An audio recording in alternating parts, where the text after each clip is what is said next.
राजा पृथु ने पूछा, हे नारद जी, अब आप ये कहिए कि भगवान विष्णु ने वहां जाकर क्या किया तथा जलंधर की पत्नी का पतिव्रत किस प्रकार भ्रष्ट हुआ। नारद जी बोले, जलंधर के नगर में जाकर विष्णु जी ने उसकी पतिव्रता स्त्री वृंदा का पतिव्रत भंग करने का विचार किया। वे उसके नगर के उद्यान में जाकर ठहर गए और रात में उसको स्वप्न दिया। वह भगवान विष्णु की माया और विचित्र कार्यपद्धति थी, और उसकी माया द्वारा जब वृंदा ने रात में वह स्वप्न देखा कि उसका पति नग्न होकर सिर पर तेल लगाए महेश पर चढ़ा है, वह काले रंग के फूलों की माला पहने हुए है तथा उसके चारों हिंसक जीव हैं, वह सिर मुड़ाए हुए अंधकार में दक्षिण दिशा की ओर जा रहा है, उसने नगर को अपने साथ समुद्र में डूबा हुआ इत्यादि बहुत से स्वप्न देखे। तत्काल ही वह स्वप्न का विचार करने लगी। इतने में उसने सूर्यदेव को उदय होते हुए देखा तो सूर्य में उसे एक छिद्र दिखाई दिया तथा वह कांतिहीन था। इसे उसने अनिष्ट जाना और वह भयभीत हो रोती हुई छज्जे, अटारी तथा भूमि कहीं भी शांति को प्राप्त न हुई। फिर अपनी दो सखियों के साथ उपवन में गई, वहां भी उसे शांति नहीं मिली। फिर वह जंगल में निकल गई, वहां उसने सिंह के समान दो भयंकर राक्षसों को देखा, जिससे वह भयभीत हो भागने लगी। उसी क्षण उसके समक्ष अपने शिष्यों सहित शांत मौनी तपस्वी वहां आ गया। भयभीत वृंदा उसके गले में अपना हाथ डाल उससे रक्षा की याचना करने लगी। मुनि ने अपनी एक ही हुंकार से उन राक्षसों को भगा दिया। वृंदा को आश्चर्य हुआ तथा वह भय से मुक्त हो मुनिनाथ को हाथ जोड़ प्रणाम करने लगी। फिर उसने मुनि से अपने पति के संबंध में उसकी कुशल क्षेम का प्रश्न किया।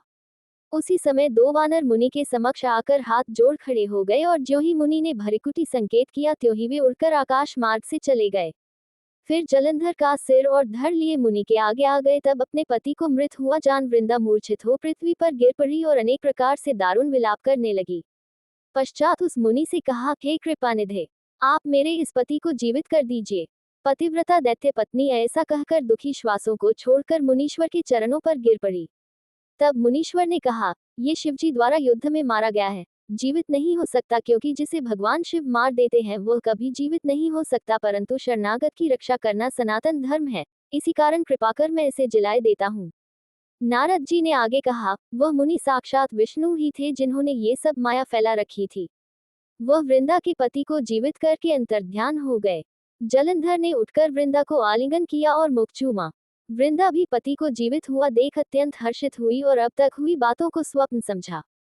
तत्पश्चात वृंदा सकौम हो बहुत दिनों तक अपने पति के साथ विहार करती रही।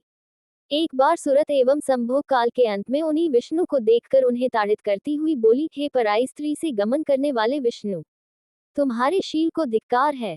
मैंने जान लिया है कि मायावी तपस्वी तुम ही थे। इस प्रकार कहकर कुपित पतिव्रता वृंदा ने अपने तेज को प्रकट करते हुए भगवान विष्णु को शाप दिया, तुमने माया से दो राक्षस मुझे दिखाए थे, वही दोनों राक्षस किसी समय तुम्हारी स्त्रीला हरण करेंगे। सर्पेश्वर जो तुम्हारा शिष्य बना है, ये भी तुम्हारा साथी रहेगा। जब तुम अपनी स्त्री के विरह में दुखी होकर विचरोगे, उस समय वानर ही तुम्हारी सहायता करेंगे। ऐसा कहती हुई पतिव्रता वृंदा अग्नि में प्रवेश कर गई। ब्रह्मा आदि देवता आकाश से उसका प्रवेश देखते रहे। वृंदा के शरीर का तेज पार्वती जी के शरीर में चला गया। पतिव्रत के प्रभाव से वृंदा ने मुक्ति प्राप्त की।